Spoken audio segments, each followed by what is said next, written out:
All right, let's go ahead and call the meeting to order. It is 1:30. First up, we have the minutes from December, and I know council members Coombs and Bergan were not on the committee then, so we will consider those approved. They were sent previously to the committee members from last year. Next up, Bill Levine, December 2024 sales tax chart.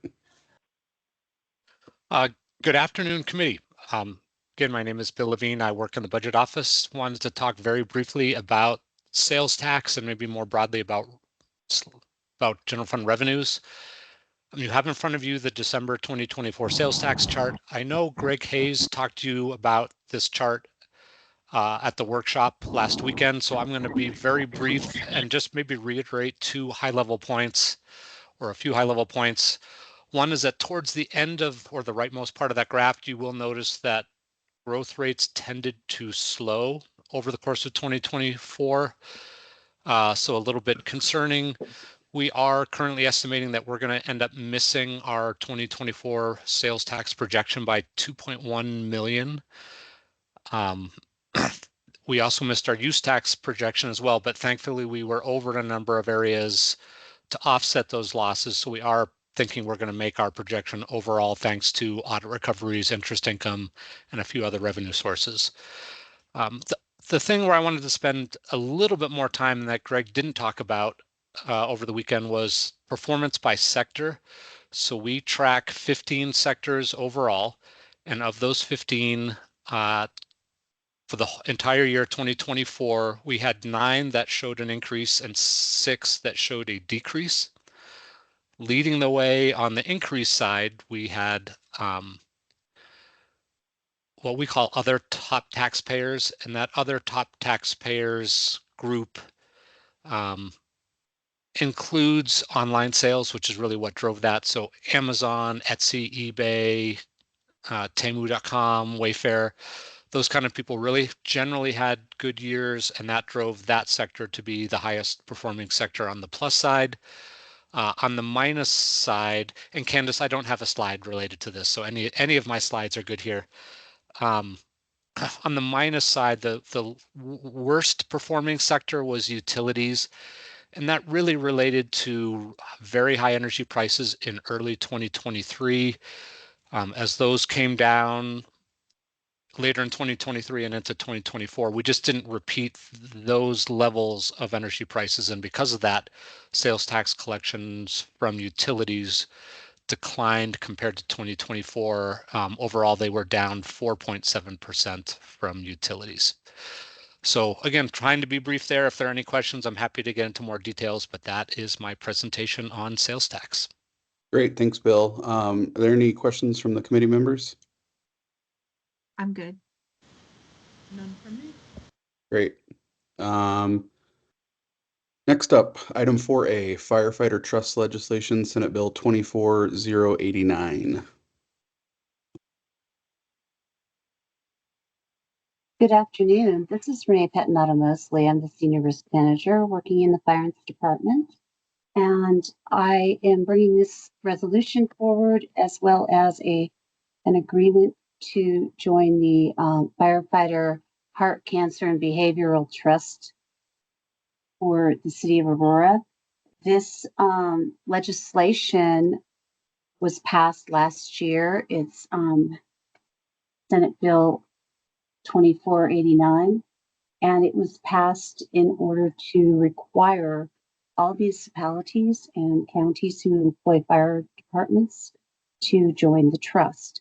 The City of Aurora has historically self-insured any cardiac or cancer diagnosis and treatment for our firefighters, and we are now being required by statute to participate in the trust. So our self-insurance program will go away once this is in order.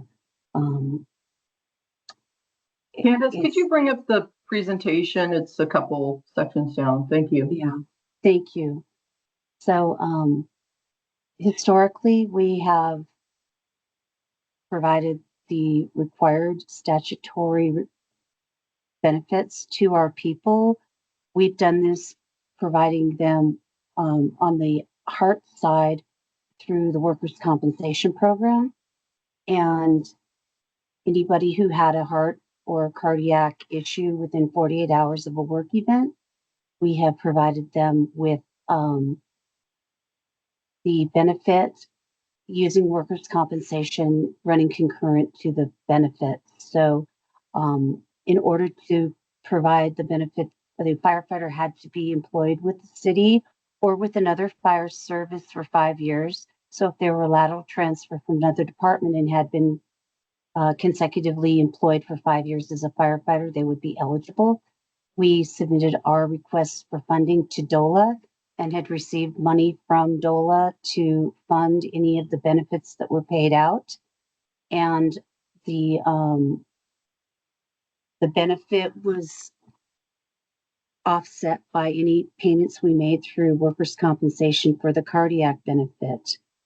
For the cancer benefit, we paid it straight out through workers' compensation. We did not participate in the trust.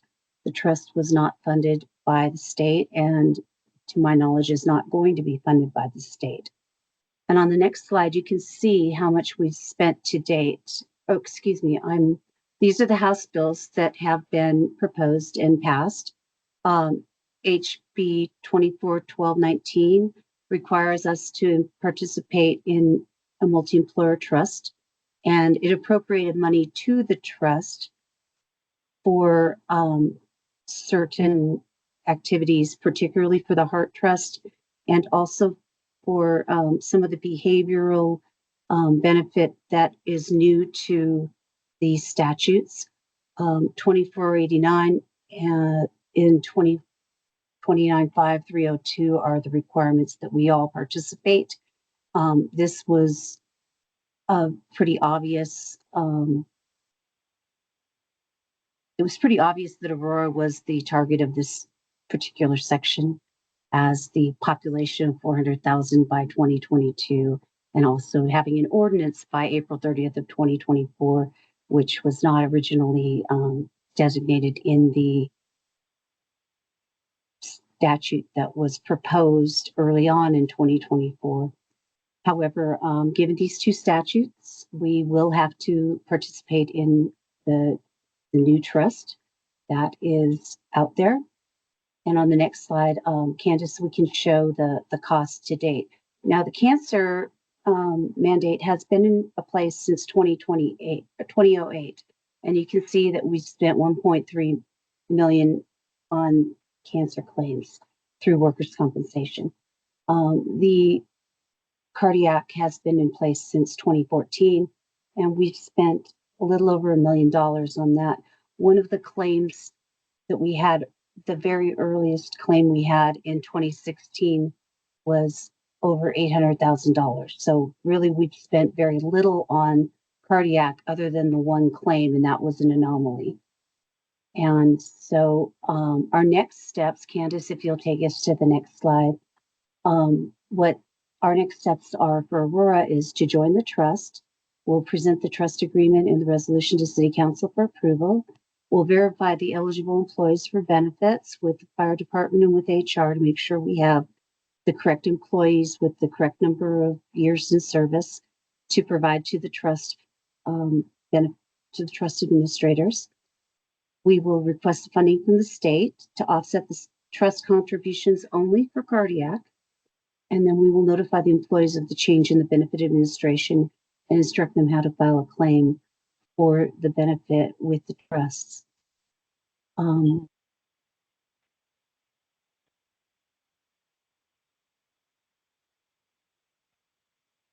know that was a really quick overview of what is happening, and so I'm happy to answer whatever questions everyone may have. All right, thank you for the presentation. Councilmembers Bergan or Coombs, any questions? I have one. So you said that, I mean, it's mandatory we participate in the trust. You will request funding from the state for the cardiac health issues, yes. But the cancer claims that normally we're paid out of workers' comp. We're not getting funding from the state. So where does that money come from? That will come from us. So Out of what? well, there's so they have an actuary that has done the analysis on how much everyone should pay per firefighter. And Okay. currently the amount per firefighter that has been allocated for this year is $364 per firefighter, $374 per firefighter, excuse me.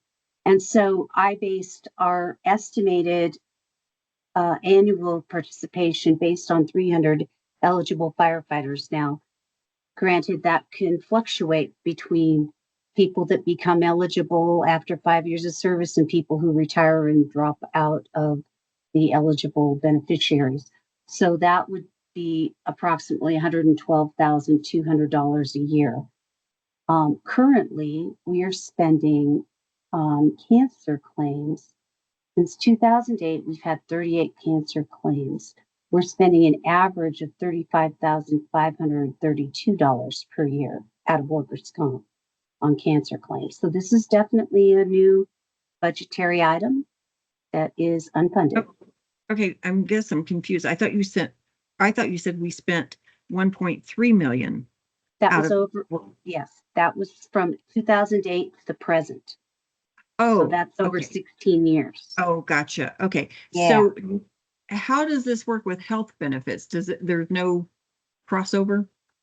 When it was under workers' comp, the employees would generally go to their healthcare provider, and the healthcare provider would start them down the path of cancer treatments, and then they would file the comp claim with us, and then we would work with them through our workers' comp doc would basically monitor what the healthcare provider was doing, and we would pay their healthcare providers costs based on the fee schedule for workers' compensation. So we would basically reimburse the healthcare provider. And we'd also give them the additional benefits like wage replacement and transportation costs to and from appointments. And God forbid somebody pass away, we'd give the surviving spouse and surviving children the survivor's benefits through workers' comp. Okay, yeah. with the trust, then are you still coordinating with the healthcare provider to make those payments? The healthcare provider would, the employee would file a claim with the trust. The trust functions like an AFLAC policy, if you will. They pay out a benefit upon diagnosis, and then they pay a benefit based on the level of treatment needed if you have a certain stage of cancer, and if you were rendered ineligible to go back to firefighting activities because you're disabled, they will give you retraining, and they'll give you different types of benefit. They're just different levels of benefit that are paid out. We would not be paying for any treatment under workers' compensation if we went into the trust. Okay, so you also said that not everyone is eligible, right, to be in the trust. So the people that are the firefighters that are not in the trust, are they then paid out of workers' comp? They would have to prove, as any other employee would have to prove under the presumptive statute, that they did derive their cancer from work activities. And the presumptive statute's pretty clear that, it's really on the employer to prove it didn't happen at work. But if you have an employee that has been exposed to carcinogens over time, it's pretty difficult to say they did not catch it at work, or become exposed. Yeah. Exposed. Thank you. I'm having trouble with my words today. I apologize. Okay. All right. Thank you. No problem. Yes. So, and just one more point, Councilwoman Bergan. The state is not funding anything on the cancer side. So there's no money there. So this is going to be fully funded by the participants in the trust. Wow. Okay. Any Coombs, any questions? No questions. And I couldn't hear what you said, but are you both okay moving this forward? Yeah. Okay, thank you. Next up, Michael Kerrigan, I know you have several items, so I'll let you decide which of those you want to present together. I know some of them are probably pretty similar, like the Windler items, the Painted Prairie, and the Saria, and so on. So I'll kind of let you decide how you want to present. Great. Good afternoon, committee members and mayor. I am Michael Kerrigan, Special Districts Administrator with Development Services Department. I've got several items on the agenda here, so hopefully you won't get sick of me before the end of this. So I want to present items 4B through 4E because they are all very similar in nature. And then I will do the other items individually after that. Items 4B through 4E for consideration are adjustments to the district boundaries of the Windler BID numbers 1 and 2 and the Painted Prairie BIDs number 1 and 2. In your packet, each item should have a map included showing the old BID and then the new BID boundary associated with these changes. The boundaries are being requested of the developers, who are also the associated landowners. The owners have modified the development plans for these sites, which now requires a change in the BID boundaries. The mechanism to adjust the boundaries of a BID is an inclusion and an exclusion of land into and out of the boundaries. So you will see that language in the ordinances for those items. The owners have provided the statutorily required petitions for BID inclusions and exclusions, which are also included in the packet. And then these council items will require a public hearing, which is slated for the February 24th council meeting. And then we also have a couple of BID representatives on this afternoon to answer questions as well. Great, thank you for the presentation. Are there any questions on 4B through 4E? And are you both okay moving these forward? No questions, and I'm good moving them forward. No questions, and I'm good. Great, thank you. Go ahead on 4F. All right, so item 4F for consideration is a resolution of this for the city's consent to the dissolution of the Avenues Metropolitan District numbers 1 through 5 and termination of the intergovernmental agreement between the city and the districts. The districts were previously organized in 2006 to help facilitate the development of approximately 67 acres of land located at the southeast corner of Alameda and South Stable Boulevard. Legal counsel for the districts has indicated the current owner of the property does not have a need for the districts. And then state statute allows for a metropolitan district dissolution without an election if the district lies wholly within a city, if the district has no financial obligations or outstanding bonds, and if the district's board and the city consent to the dissolution. District's council has indicated that the district's boundaries are wholly within the city limits. Districts have no financial obligations or debt, and the district boards have adopted a resolution to dissolve the districts. So then the only last step to be able to dissolve the districts then is for city council to approve a resolution stating our consent. So then we also have representatives of these metro districts here to answer questions from council if needed. Great, thank you. Any questions from the committee, and are you both okay moving this item forward? I'm good moving it forward.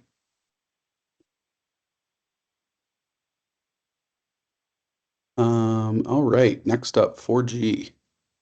All right, so 4G, it's a consideration for a Saria service plan amendments. So I have a few slides here to help guide this presentation. So if you allow me to show my screen here, and I can walk us through those slides.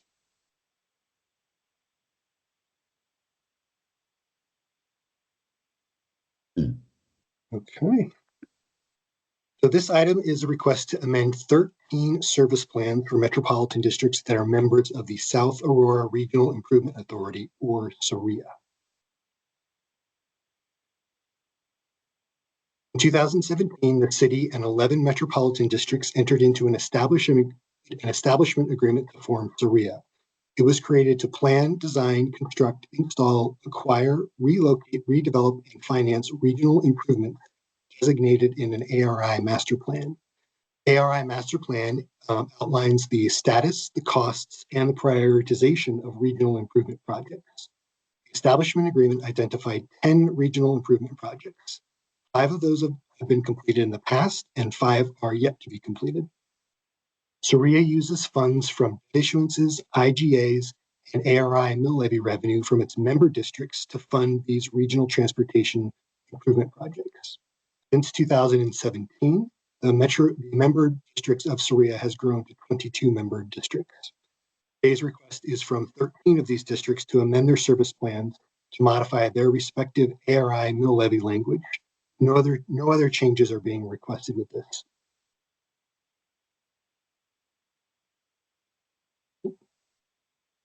Here's a map of the current SORIA member metro districts, all located in the southeast corner of the city. Hi. Yeah, it just started.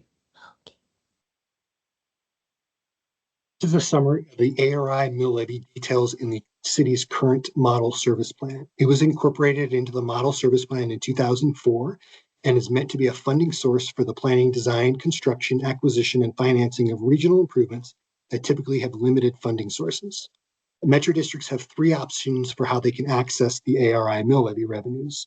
They can convey the revenues directly to the city, or they can enter into an IGA with the city directing how those funds will be used, or they can establish or join an ARI authority with other districts, and then the authority will direct the use of the funds. This last option is what the SORIA member districts have chosen. This is a breakdown of the current mill levy structure in the model service plan and also of the 13 districts seeking amendments today. The mill levy is separated between residential districts and commercial districts. And the mill levy is also based on a tiering system depending on how long the district has been imposing its own taxes. I'll concentrate on the residential half because that is what all of the amending districts today are categorized.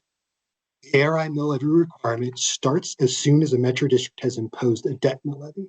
Once this happens, the district is required to impose 1 mill levy for the first 20 years. Then you move to Tier 2, which requires the district to impose 5 mills for the next 20 years, or until the district's debt has been repaid, whichever occurs first. Then after that tier, you move to Tier 3, which requires the district to impose an ARI mill levy that is equal to the average debt mill levy from the last 10 years. And then this ARI mill levy is imposed for the last 10 years of the district. Of the ARI term. These tiering characteristics become a disadvantage when trying to bond against these revenue streams. This is because the Tier 3 mill levy will not be known until about 40 to 50 years into the future, and it makes it very hard to perform revenue projections. SORIA is currently planning to refund its existing debt in an effort to achieve savings and provide additional proceeds to fund additional design and construction of these 5 remaining regional projects. The current service plan and ARI tiering language provides uncertainty for those third tier mill levies, making for less efficient financing. So to rectify this, this uncertainty in mill levy and to hopefully affect a more favorable financing term, the service plan amendments for consideration clarify that third tier ARI mill levy. So the essence of the service plan amendments is to provide a fixed and known ARI mill levy today for that third tier period. The next few pages here, I'll show the specific service plan amendment language by grouping to the amending districts. Those four groupings are based upon the existence of residents in the district and the current debt mill levy for each district. So this first group on the screen here are districts which have residents and no current debt, or their current debt mill levies are greater than 30 mills. With this grouping, the service plan amendments are changing the Tier 3 ARI mill levy to be a fixed 30 mills. And there are no other changes to the time periods or to Tier 1 or Tier 2 details. This change affects the Forest Trace Metro District numbers 1 and 3, and Inspiration Metro District and the Pronghorn Valley Metro District.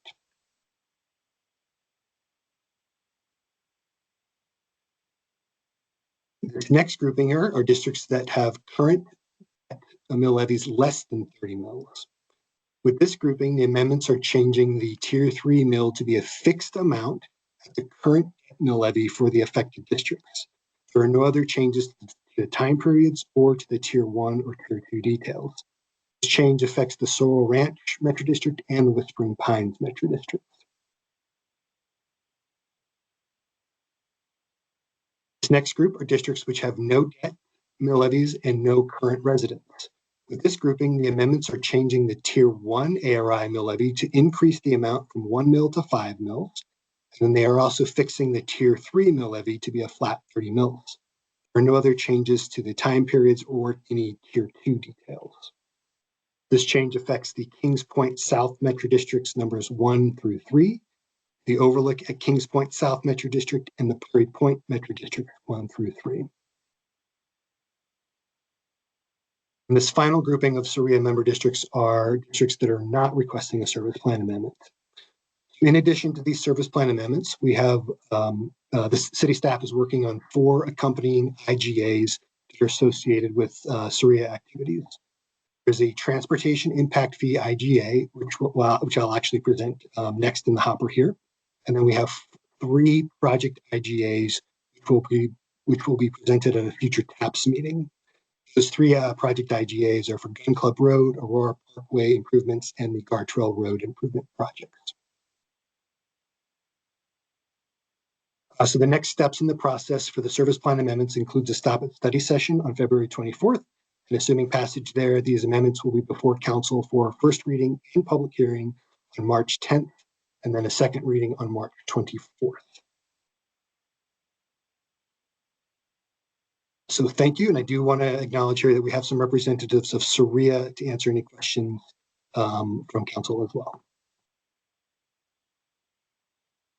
Any questions? I have a few.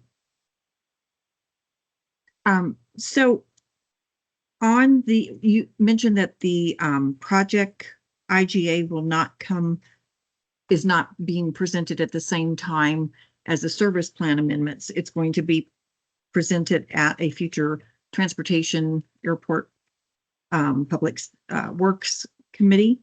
Why would that not be done at the same time? So that we can see what projects are actually part of the service amendments. Yeah, so the service plan amendments, they're not contingent on the projects. It's just a mechanism to help fund those projects.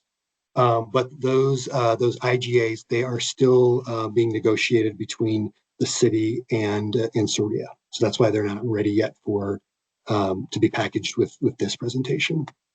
Okay, I mean, I understand all the other changes that were made, but I was not aware that the IGAs for the projects would be coming later.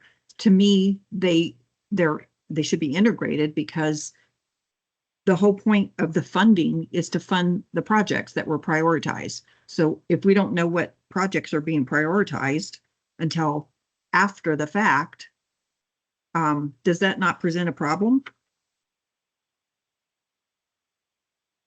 I'm looking at it from my constituent perspective. Right. And we've got Tom George here from SOREA who may be able to comment on that. Sure, happy to. Michael, can you hear me all right? Yep. Yes. Councilmember Bergan, good question. I would say this is a bit convoluted because of the way the parties are related and involved. So keep in mind that SOREA itself does not have a service plan, and SOREA is not presenting any changes today. So these are the service plans of the member districts. 13 of the member districts submitting their service plans. Right. There is also an impact fee agreement that's coming up just next that is critical to SOREA's debt financing because that's the city's contribution that will be pledged to the debt. So, but in order to even get us here, SOREA as a body and as a board has already approved what's called an ARI master plan. Mm-hmm. And that's a term of art that comes from the establishing agreement for SOREA. That ARI master plan was approved unanimously by the SOREA board, is the actual prioritization of the projects.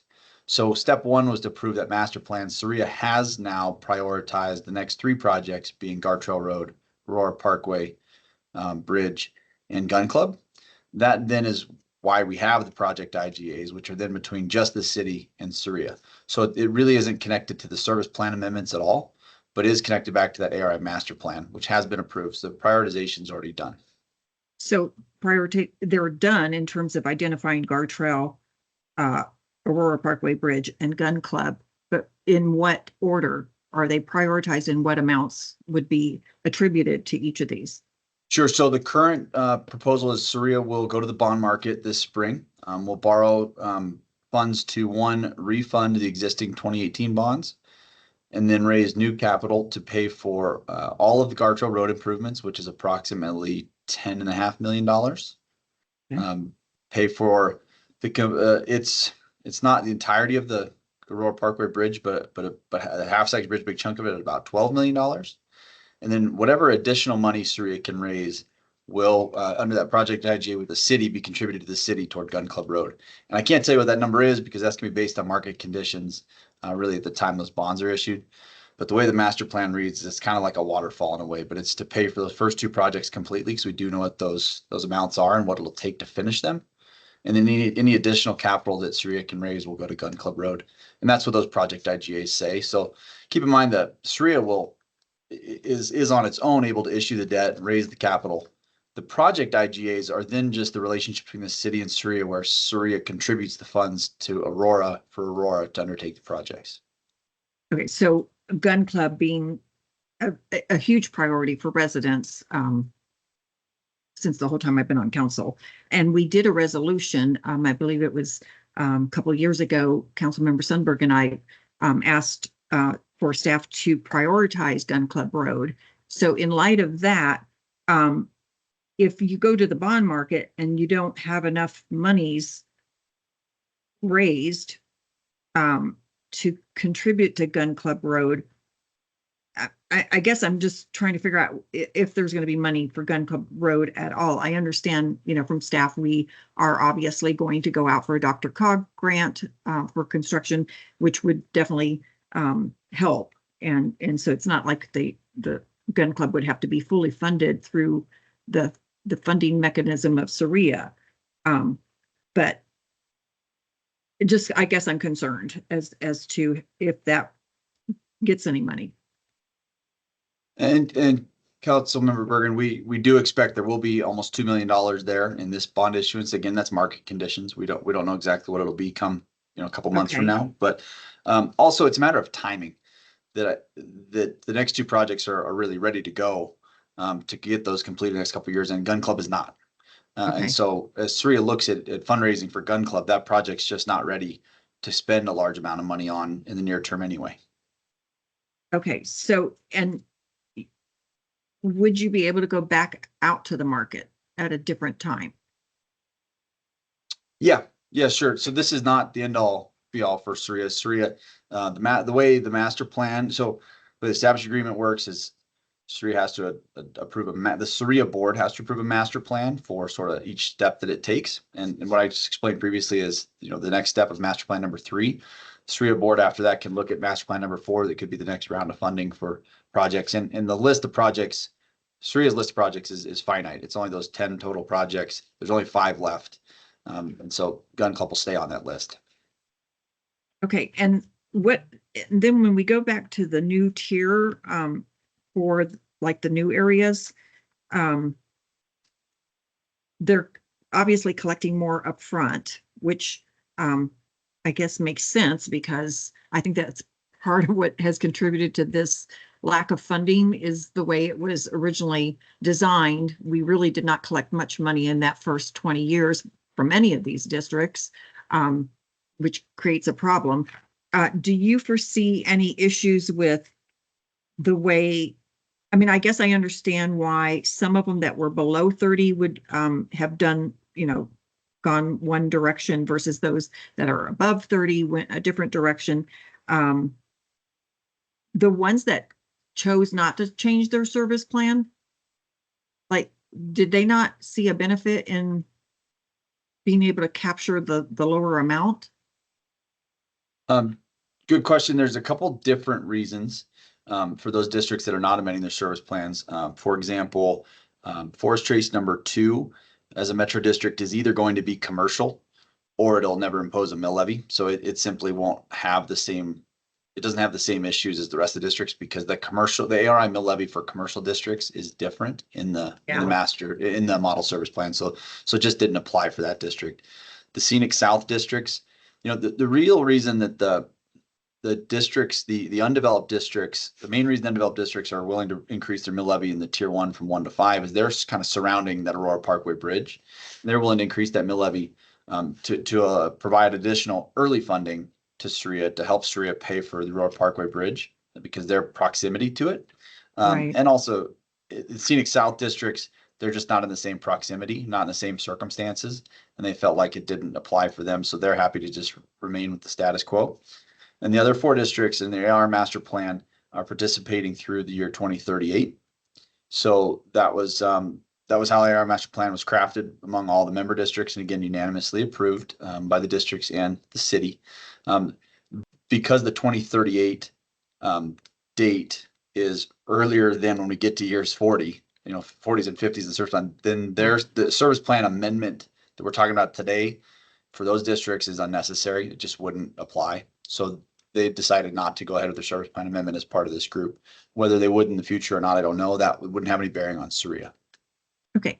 And then just a question on the commercial districts. I know obviously this was set back in 2004, but why were they so low on is it the second tier? They have 1.5 mil. Yeah. Only 1.5 mil in years 21 through 40. Like, why weren't they at 5 mils? That's a good question. I really don't know. I couldn't tell you the rationale in 2004 for doing that.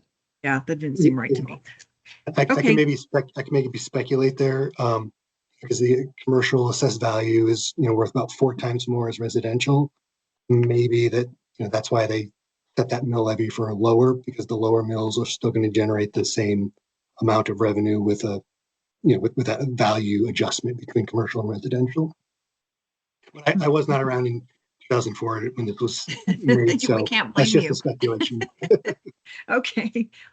Thanks. That's all for me right now. Thank you.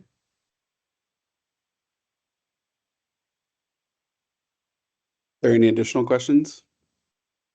I think Councilmember Bergan really covered it, so I think we're right. good. Are you both okay moving this forward? Yes. Yeah, although I know the impact one is coming. We're going to talk about that next, right? Correct. So it is related to all, I guess I would like to hear the impact fee first before approving everything. Okay, well, let's have that presentation then. So my last item here is an intergovernmental agreement between the city and Saria that I alluded to in the previous presentation. This agreement is being proposed in order for the city to support Saria in the regional improvements it is authorized to construct. According to the IGA, the city will transfer to Saria the city's collected transportation capital impact fees from properties developing within the boundaries of the 22 metro districts that currently make up Saria, plus any future metro districts if they do join Saria.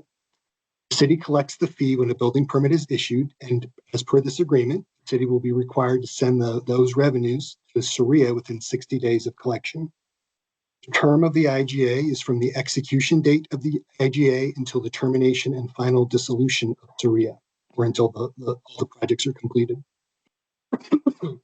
Saria will use the impact fee revenues consistent with its establishment agreement to plan, design, construct, install, acquire, relocate, redevelop, and or finance the regional improvements it is authorized to undertake. Saria intends to use the impact fee revenues as an additional revenue pledge for its upcoming bond issuance. The total amount of impact fee revenues is estimated to be approximately $3.26 million over the next 7 years. The figure is based on the current estimates of the Saria member districts build out and the 2025 impact fee cost. This contract is not a multi-fiscal year obligation of the city, and it will require annual appropriations. Representatives here from Saria is also available for additional questions as well. Thank you. Go ahead. Question. Okay, so those impact fees are only coming from the districts that are within Saria? Yes, from the land that's within Saria, and whoever pays the building permit fee, and the impact fee. only Right. those areas. So I mean, and then obviously the new ones, they haven't collected any fees because they're not built out yet. So those districts that are outside of Saria that are not part of it, what happens to those impact fees? Do we have they're not mingled, right? They're separate. Yeah, so I'm not sure exactly where in the city's financial system where they are, but I think there's certain capital funds where we hold those. And then I think there's also some other contracts with other entities where the city contributes those funds for various things. I don't know if there's somebody from staff here, but I would like to know the impact fees that have been collected over decades from non-Saria districts. Where I live is actually one of those. So there should be quite a bit in that fund. I just want to know what that amount is and what that could be used for. Sure, I can speak to that. In terms of we do keep what they're called orgs. We keep them separated. All of the capital impact fees, they're in the capital projects fund. Give me a second and I will go look up how much is sitting in what we call the southeast portion of the capital impact fees. Just take a second.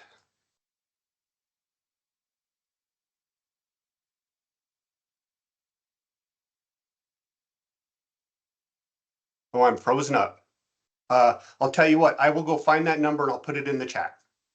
Okay, and the reason I bring it up is I'm good with the 3.26 million over the next 7 years being pledged by Saria. I am curious though of the remaining impact fees, which I would think would be kind of considerable at this point for those districts that have been Saddle Rock, North, Saddle Rock South, Dallins Reach, although Heritage Eagle Bend, for example, that would we be able to use those funds towards those priority projects like Gun Club? Here's what I would say is I would say yes, and we can keep those separated.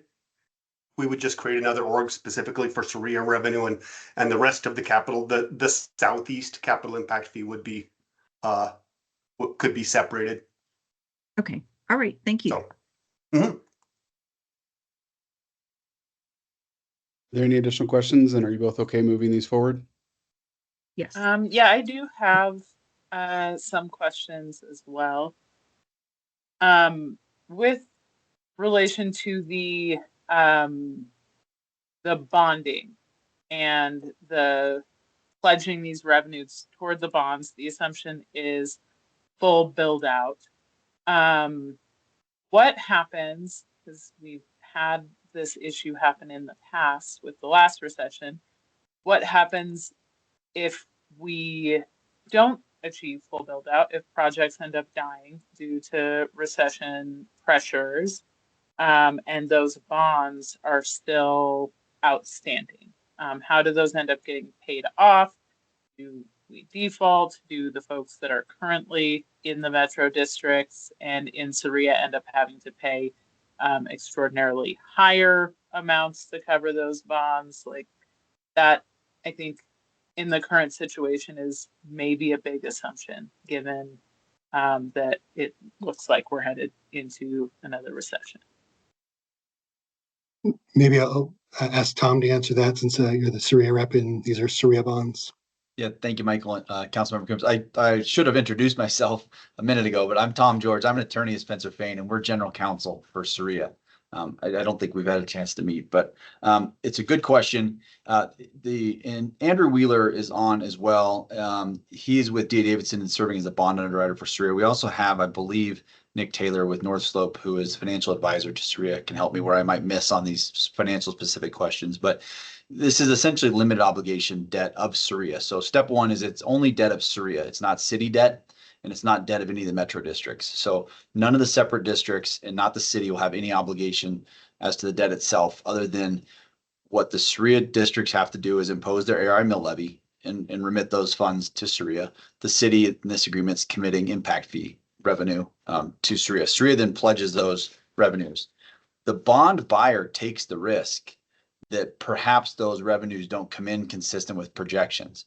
And so as long as the districts impose their mill levies and give those revenues to SREA, and the city imposes impact fees given to SREA, and SREA then makes bond payments every year based on that revenue, it is not a default if those dollars are inadequate to service the debt on any given year. It's not like missing a mortgage payment because of the way the debt is actually structured. So that's not a default. And then I would just add to that the residents, the taxpayers in each of the metro districts will never be obligated to do anything other than pay their ARI mill levy as it's set forth in their service plan. So what I mean by that is that's the 1 mil for 20 years, the 5 mils for 20 more years, or until the debt's paid off, and then that tier 3 for 10 years, and then they're done. And the ARI mill levy sunsets. And so under SREA's debt structure, we do have these districts that kind of sunset or roll off of their revenues to SREA, right? And so if SREA can't service its debt in any given year, that has no impact on what each resident in each district is obligated to pay per their district service plan. Thank you. Sure. All right, thanks for the presentations, and those items will both move forward. Last item, internal audit update.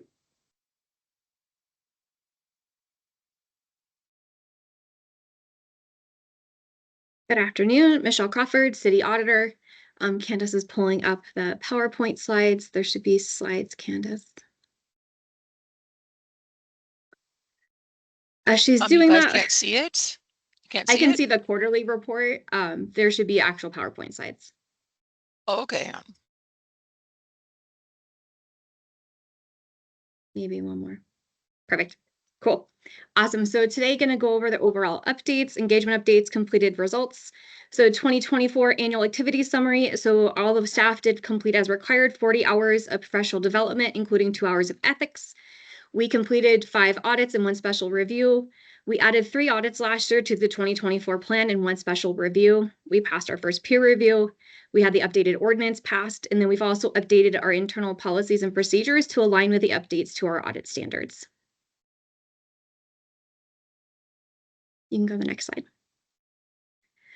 Our audit standards do require us to perform an annual internal assessment. And so this year for our assessment, what we did was we compared our updated policies and procedures to those audit standards that did go into effect in January. And so one area we did identify is just a need to document the process for the city auditor's required participation on the fire pension board. So we're going to be working on updating the audit charter, which will come back to this committee as part of our second quarter update, which is how the process works around that. And so that will be coming soon. Next slide, please.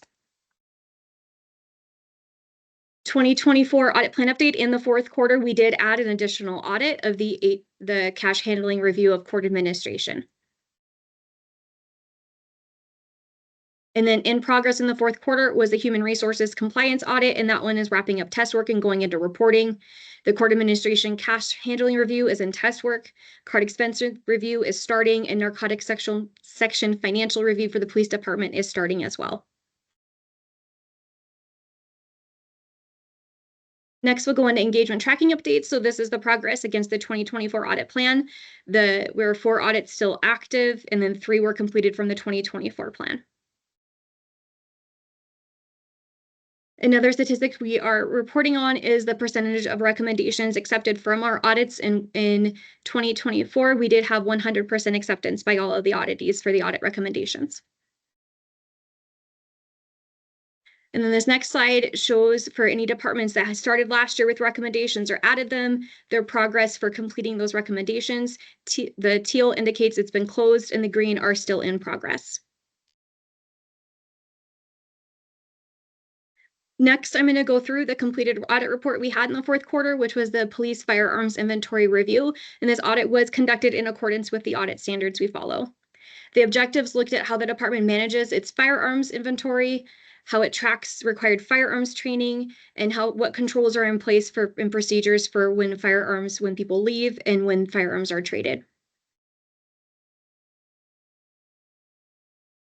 Our conclusion was that the department did not have adequate procedures in place to manage its inventory. It needs to improve its tracking for training, and it did not have adequate controls for trading or transferring of firearms. A little bit of background, we did perform a similar engagement back in 2017. Since that time, the department has added department-issued handguns and 40mm launchers. Additionally, they had changed inventory systems. And inventory responsibility with the time of the audit was spread across the department, including special units such as SWAT, Emergency Response Team, the range, and some of the districts. The audit did include physically verifying weapons. We did 100% physical verification for shotguns, rifles, 40mm launchers, unassigned handguns, and for assigned handguns, we did a 50% inventory. The first finding we have is the department could not locate one less lethal shotgun, and the department did file the police report for this missing item in November prior to the completion of the audit. The inventory system records are not accurate or complete. The inventory system did not include 7 rifles, 26 40mm launchers. It did include 45 shotguns that had been traded to other agencies and 10 rifles that had been traded for credit. Additionally, the assignments in the system were inaccurate for 22% of rifles, 35% of shotguns, and for 64% of 40mm launchers. We recommended the department develop procedures to update their inventory records timely and also to update the inventory system records for accurate assignments. We provided the information on who we saw with what weapon, and the department did update their system as of October. For the completion of inventories, there are different policies and procedures for the department and the different units, including specific requirements for the frequency of inventory reporting. No units or districts met all inventory requirements. Our recommendation is to complete inventories as required by policies and to assign responsibility for collecting and reviewing completed inventories to a centralized unit. The department did not have signatures from officers document the receipt of assigned weapons for 35 out of 50 or 70% we reviewed. All units that are authorized to assign weapons should capture that signature of the receiving or departing member using either the inventory system or another method. And the department should also identify and recapture any signatures currently for assigned weapons. Members do not always qualify on assigned weapons annually or in compliance with policy. The previously the department did not have the best qualification tracking. It wasn't searchable. They implemented a better system in 2023 for that. Our recommendation is to centralize responsibility and authority for tracking qualifications and a failure to qualify, and to update policies and procedures to clarify that members must qualify or recertify annually or relinquish the firearm if not met.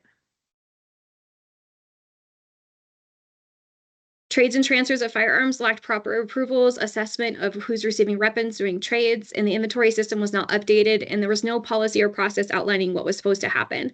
Our recommendation is to develop a policy outlining whether or not trades and transfers are allowed. If they are allowed, this needs to include at least the chief of police approval. If you're trading, ATF standing for any businesses, and then there's other specific areas outlined in detail in the audit report.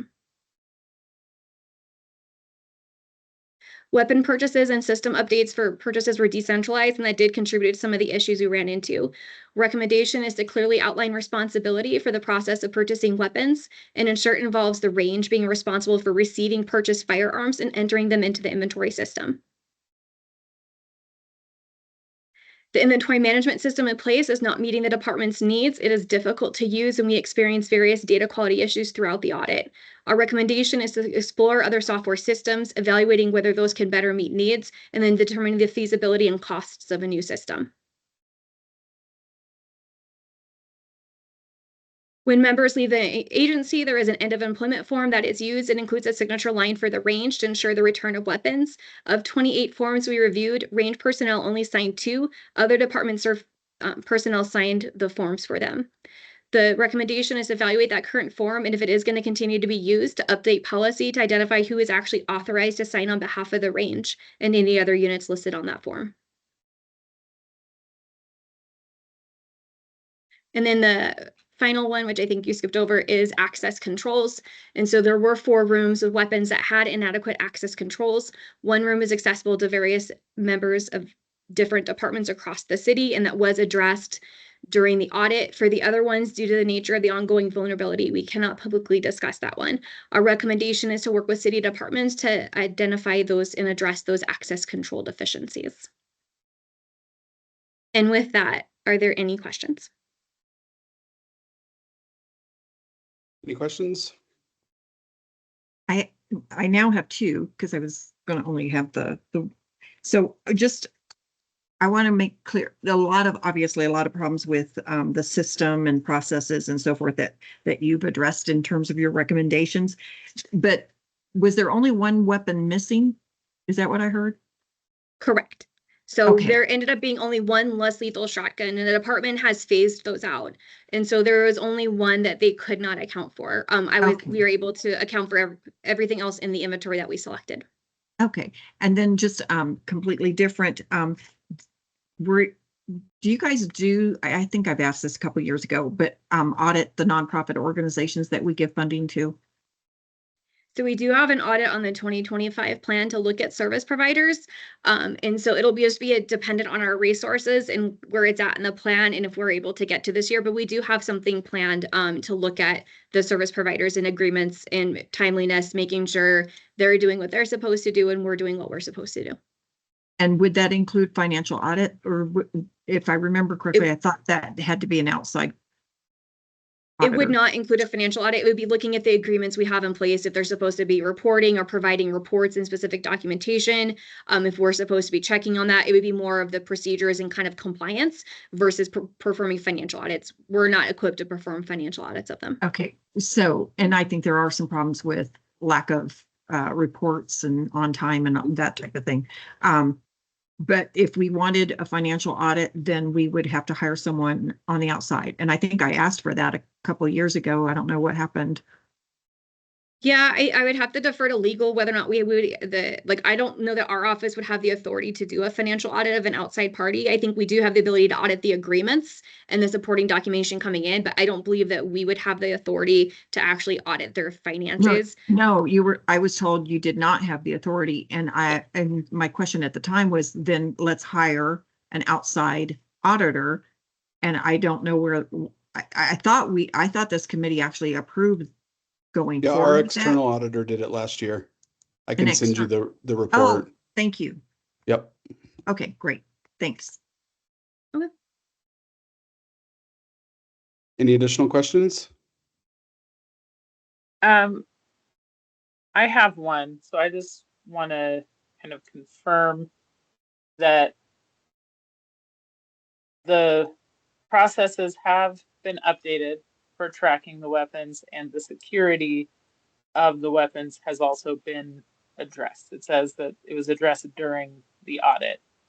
So I just want to, honestly, it's a little alarming to hear and read about that degree of, when it's something like firearms, just that degree of insufficient process. So I just want to confirm from just a safety and security standpoint, these issues have been addressed. So I believe they've addressed one or two things. One of the access issues has been addressed. The other ones are still ongoing. And I believe are being worked on. Commander Shaker is also on the line. So if there was a specific one you wanted to know about for police, he could probably give an update, but some of them are still in process and in progress. And we do track our audit recommendations through completion. So we'll be monitoring, reporting, and tracking the statistics and making sure they're working through the process. And so some of these have been addressed during the audit. Some are still ongoing. The access control piece is still ongoing. And I understand we can't get into the weeds on that for security reasons. But okay, thank you. Great. Thanks, Michelle.